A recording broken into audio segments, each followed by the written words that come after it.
Welcome to Cozy Joe's show. It's been a long time since I've made a video. I've kind of gotten out of making videos and went into writing pattern books. So that's what I've been doing. I haven't completely quit, but I wanted to see where that took me before I started getting back into videos, because the videos are very time consuming. I like doing them, and I appreciate the comments and the likes that I've received very much. Thank you so much. It makes doing this worthwhile because it is very time consuming. But I'm responding to a comment that I had about how to do the taper on the name Doily. So I'm going to zoom in. We're going to talk about that for a minute. I hope I can put it into words what I'm trying to say. It's kind of hard for me to explain it. It's been a while since I did that video. So, all right. So if you remember, we had an open mesh, closed mesh that we were doing, and you go all the way down the side with that closed mesh, but then we got to the end and we had this taper, and it just goes up like steps.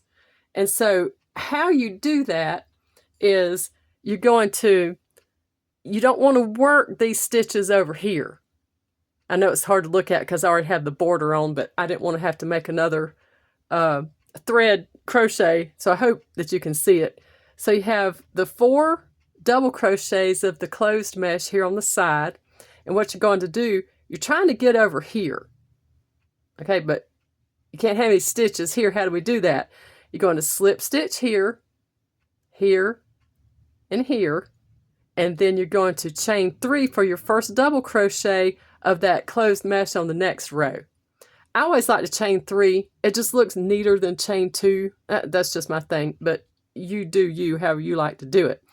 And then you're going to work, in order to do this next closed mesh, you're going to work 2 double crochet in that chain 2 space, and then double in the next double. And then you just continue on across with your open mesh pattern. So let's get to the other side. And how do you do that side?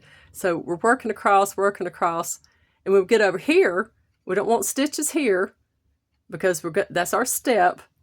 And how you do that is you just work your closed mesh and the open mesh just prior to the end with your double, 2 double in the chain 2 space, and then you're going to double in that top of that first double crochet here, and then you just leave the rest of it unworked. And then you just turn and start it over like you did before.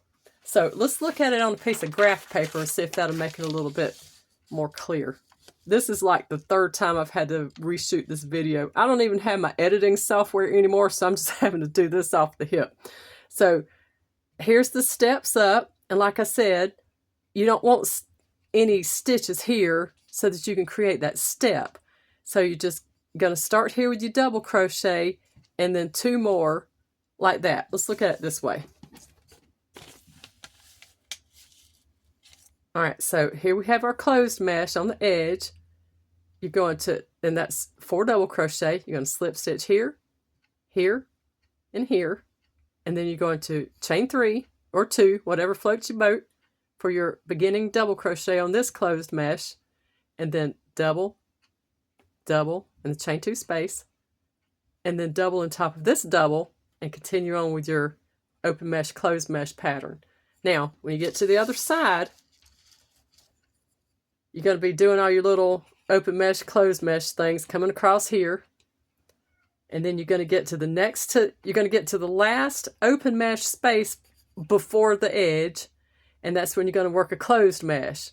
So it's going to end with double, and then 2 double in that chain 2 space, double in the first double crochet of that ending closed mesh, and leave those unworked.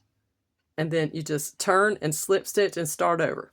Hope that clarifies things. Leave a comment and a like. Thank you so much.